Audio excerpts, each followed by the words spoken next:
Hello guys, मेरा नाम है रवि और स्टडी ग्लो में आपका बहुत बहुत स्वागत है। दोस्तों, आपने सुना होगा कि एक ऐसा अमीबा होता है जो कि इंसानों के ब्रेन को खा जाता है। और दोस्तों, यहाँ पे वही केस केरला में फिर से मिला है। जी हाँ दोस्तों, 5 साल की एक लड़की थी जो तालाब में नहाने जाती है, नहा के वापस आती है और 10 दिन के बाद उसकी वहाँ पे मौत हो जाती है। ठीक है, यानी कुछ दिन बाद उसकी मौत हो जाती है। जी दोस्तों, ये जो मौत हुई है ये उस अमीबा की वजह से हुई है जो कि ब्रेन को खा जाता है। ये बीमारी आपने बहुत सुनी होगी जिसका नाम है नाइग्लेरिया फॉलरी। ठीक है, यानी कि जो अमीबा का ये जो स्पेसिफिक नेम है यही नेम है, और इसी अमीबा की वजह से क्या होता है दोस्तों, इंसानों की डेथ हो जाती है। अब दोस्तों, यहाँ पे अगर आप देखेंगे कि ऐसे बहुत सारे केसेस इंडिया में पाए गए हैं। ठीक है, और कुछ केसेस बाहर भी पाए गए हैं। ठीक है, लेकिन दोस्तों इसकी खतरनाक बात क्या है? इसकी खतरनाक बात दोस्तों ये है कि ये जब होता है तो इंसान बच नहीं पाता है, वो खत्म हो जाता है, वो कुछ दिन में कोमा में जाता है। कोमा में जाने के बाद आप समझिए कि वापस आना मुश्किल है, असंभव है, और इसका कोई दवा नहीं है। इसीलिए दोस्तों ये खतरनाक है। इस बीमारी की सिर्फ एक ही अच्छी बात ये है कि ये बहुत तेज़ी से फैलता नहीं है, और ये बहुत हाई टेम्परेचर पॉन्ड में होता है और कुछ जगह पे होता है, ये हर जगह नहीं होता है। तो दोस्तों सवाल उठता है कि आखिर ये होता क्यों है, इंसानों को कैसे हो जाता है जब ये कुछ जगह पे होता है। दोस्तों, गर्मी का मौसम आपको पता है, टेम्परेचर बहुत तेज़ी से बढ़ रहे हैं। आपने देखा होगा जब गर्मी का मौसम होता है, खास करके जो गांव होते हैं, तालाब होते हैं, या शहरों में भी अगर आसपास कहीं है सुविधा नहाने के लिए तो लोग छोड़ते नहीं हैं। ठीक है, पौंड में लोग जाते हैं। अगर पौंड जो उनको साफ़ ना किया जाए, तालाब ऐसा हो, गंदा हो, ठीक है, वहाँ पर ये अमीबा अगर हो तो उस दौरान क्या होता है दोस्तों, जब लोग नहाते हैं, नाक को साफ़ नहीं करते हैं, चीज़ों को साफ़ नहीं करते हैं, तो उस दौरान ये अमीबा हमारे नाक के थ्रू धीरे धीरे हमारे ब्रेन में जाता है, और ब्रेन में जाने के बाद ये ब्रेन की नसों को खाने लगता है। ब्रेन के जो ऑर्गन होते हैं उनको ये धीरे धीरे खत्म करने लगता है। इसीलिए वैज्ञानिक कहते हैं कि ब्रेन ईटिंग अमीबा, यानी कि ये आपके पूरे ब्रेन को खा जाएगा।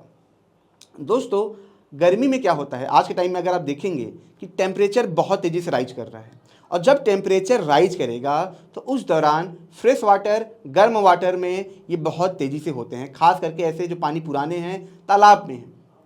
और दोस्तों इस वजह से आप देखेंगे कि इस टाइम पे ये जो अमीबा होते हैं ज़्यादा होते हैं। इनकी सिर्फ, मैंने बताया ना, इनकी सिर्फ एक ही अच्छी चीज़ है, ये तेज़ी से फैल नहीं रहे हैं, वरना आप समझते मौत की लाशें बिछ जाती। लेकिन दोस्तों ये जो मौत हुई है ये खतरनाक है, क्योंकि अगर टेम्परेचर बढ़ा और ये चीज़ें और भी जगह पे हैं, तालाब में हैं, नदियों में हैं, पौंड में हैं, तो फिर ये प्रॉब्लम और बढ़ेगी और लोगों को हो सकता है। और इसकी सबसे खतरनाक चीज़ यही है, इसका कोई दवा नहीं है। देखिए दोस्तों, एक शरीर के अंदर 2 ही चीज़ है जो सबसे इंपॉर्टेंट होता है, वो है हमारा दिमाग और दूसरा है हमारा दिल। ठीक है दोस्तों, और दिल तो ठीक है, दिल का भी मान लीजिए सर्जरी वर्जरी हो जाता है, ठीक हो, लेकिन ब्रेन की सर्जरी भी बहुत टफ होती है, और उसके अंदर जो ऑर्गन है अगर उन पे इन्फेक्ट हो, ठीक है, उन पे इन्फेक्शन हो, उनको अमीबा खाने लगे, नसों को खाने लगे, एक एक नस दोस्तों उसके अंदर जो है, ठीक है, एक एक ब्रांच जो है वो हमारे बॉडी फंक्शन को कंट्रोल करते हैं। तो इसीलिए यहाँ पे बचना मुश्किल हो जाता है। और दोस्तों सबसे बड़ी चीज़ ये है कि इसमें इंसान 10 दिन तक जाते जाते कोमा में जाता है, और कोमा में जाने के बाद इंसान की सीधे सीधे मौत हो जाती है। वैज्ञानिक ये मानते हैं कि इसमें जो डेथ रेट है लगभग 100% के आसपास ये है। अब दोस्तों हम आगे बढ़ें, कहानी को समझें, डेटा को समझें, ठीक है, कि मौत कहाँ पे हुई, कैसे हुई, ठीक है, ये भी हम समझें, और कितनी इन्फेक्शन इंडिया में थे, कैसे बचाव है, कॉज क्या है, दवा कौन कौन सी है। इसको समझने से पहले दोस्तों हम थोड़ा सा अमीबा को समझ लेते हैं, तब इसको समझना थोड़ा सा आसान होगा। आप समझिए कि मैं एक बॉडी हूँ, ठीक है, जैसे हम इंसान की बात करें, इंसान एक जीव है, ठीक है, लेकिन जो वो बना है वो एक सेल से नहीं बना है। एक सेल का मतलब क्या होता है दोस्तों, कि उस सेल के अंदर जो न्यूक्लियस हो वो एक हो। लेकिन हमारे बॉडी में क्या है दोस्तों, अरबों खरबों न्यूक्लियस है, क्योंकि अरबों खरबों हमारे बॉडी में क्या है, सेल हैं, और हर सेल के अंदर क्या है, न्यूक्लियस है। यानी कि हम जो हैं, जो हमारी बॉडी है वो मल्टी सेलुलर बॉडी है।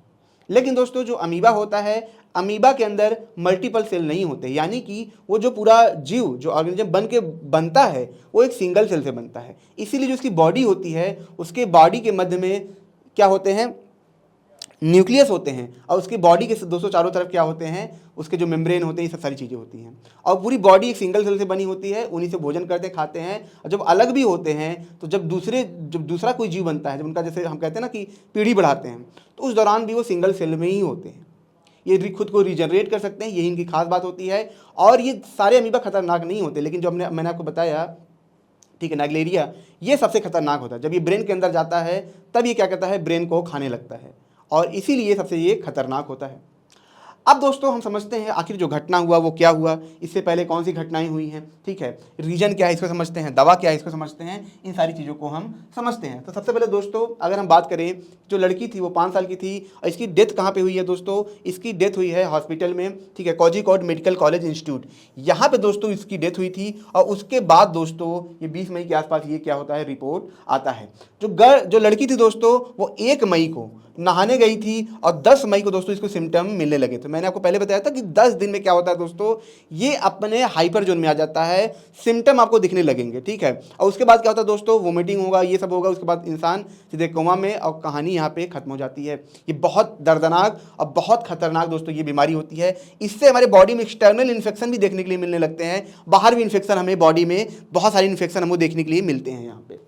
अब दोस्तों अगर हम बात करें कि इसको खोजा कब गया था, तो इसको 1800, ठीक है, 99 में इसको खोजा गया था, ठीक है। नॉर्मली काम करते जो डॉक्टर थे उन्होंने यहाँ पे खोजा था। इसकी जो पहली डेथ हुई थी दोस्तों, ये कहाँ पे हुई थी, कोरिया में हुई थी। और इंडिया में अभी तक दोस्तों इसके 20 केस हमें यहाँ पे मिले हैं, ठीक है दोस्तों। सबसे ज़्यादा जो केस मिला दोस्तों हमें केरल मिला है, यहाँ पे 7 केस हमें मिले हैं।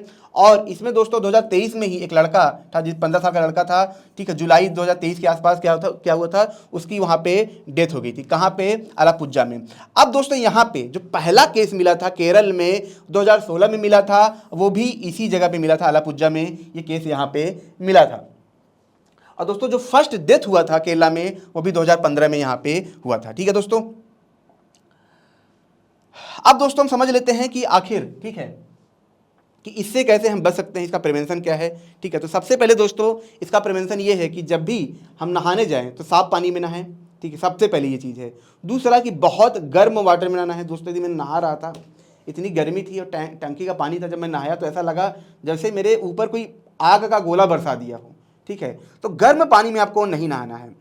पहला, तालाब जो है बहुत गंदा नहीं होना चाहिए, ठीक है। अगर आप नहाते भी हैं मान लीजिए किसी मजबूरी वश, तो पानी आप लाइए बाहर, उसके बाद उसको साफ करके उसमें नहाइए। अगर उसमें अलगाई है, ये सब चीज़ें हैं, जो कचरे हैं उनको हटा दीजिए, क्योंकि जब भी आप पॉन्ड में जाएंगे वहाँ पे आपको कचरा मिलना ही मिलना है, अंदर धूल मिट्टी ऊपर आनी आनी है, वो आपके लिए बहुत ज़्यादा खतरनाक। ऊपर से गर्म पानी है, तो आप देखिए जब टेम्परेचर 45 के ऊपर हो तो आप बचाव करिए, ठीक है। दूसरा, नहाने के बाद अपने नाक को आप बहुत ज़्यादा साफ करिए, ठीक है। या फिर अगर आपके पास जो पानी आती है उसमें क्लोरीन डाल के, ठीक है, साफ करके तब उसको नहाइए, ठीक है। आप कोशिश करिए बचाव रखने की। जितना ज़्यादा आप दोस्तों यहाँ पे बचाव करेंगे उतना ज़्यादा आपको यहाँ पे दिक्कत नहीं होगी, ठीक है। जो नोजल क्लीनिंग रिचुअल्स है, जो नाक साफ करने का जो तरीका है, उसको भी आप ज़्यादातर इसको यूज करिए, ठीक है।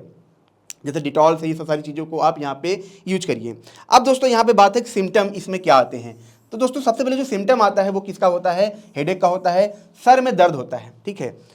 सर में दर्द होने के बाद दोस्तों वोमिटिंग, ठीक है, इसका सबसे बड़ा सिम्टम है। जो साइन मिलेगा, जो लड़की थी दोस्तों, उसको सबसे बड़ा जो साइन था वो वोमिटिंग ही था, ठीक है, जो उल्टी होती है वो था। फीवर होता है, ठीक है, नाउसूजिया, वोमिटिंग यहाँ पे होता है, ठीक है दोस्तों।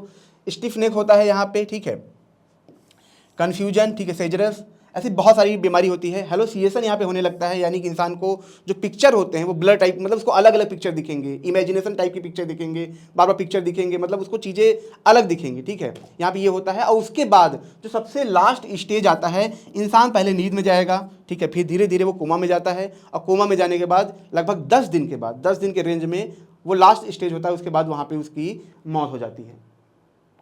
अब दोस्तों इसका बचाव क्या है, तो दोस्तों इसका बचाव कोई इसका कोई खास दवा है नहीं, ठीक है, कि ऐसा नहीं है कि कोई इसका दवा हो कि हमें मिल जाए। तो क्या होता है दोस्तों, जैसे कोरोना फैला था तो आपने देखा होगा कि डॉक्टर जो इधर उधर का दवा था चला रहे थे, मतलब ताकि, ठीक है, राहत मिल सके। इसमें दोस्तों ये है, आप देखेंगे जो डेथ रेट है वो 97% है, यानी कि लगभग लोगों की डेथ हो जाती है। कुछ लोग होते हैं, ठीक है, जो शुरुआती स्टेज में अगर मान लीजिए अमीबा बहुत इन्फेक्ट नहीं किया है, उस दौरान इलाज करते हैं, ठीक है, सही से रिचुअल फॉलो करते हैं, डाइट करते हैं, एक्सरसाइज करते हैं, तो शायद वो बच जाए, शायद।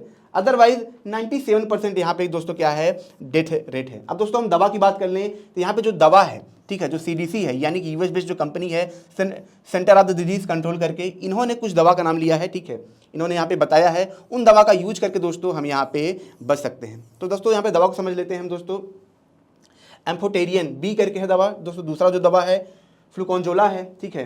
तीसरा जो दवा है रिफोमिन है, ठीक है। चौथा जो है माइलोफोसिन है और जो पांचवा है दोस्तों डेक्सामेथोसेन है। तो दोस्तों इन दवाओं का यूज करके आप इसको आप स्क्रीनशॉट भी ले सकते हैं। इन दवाओं का यूज करके अगर लगता है अगर किसी को ऐसा हो रहा है तो इनको आप खा सकते हैं।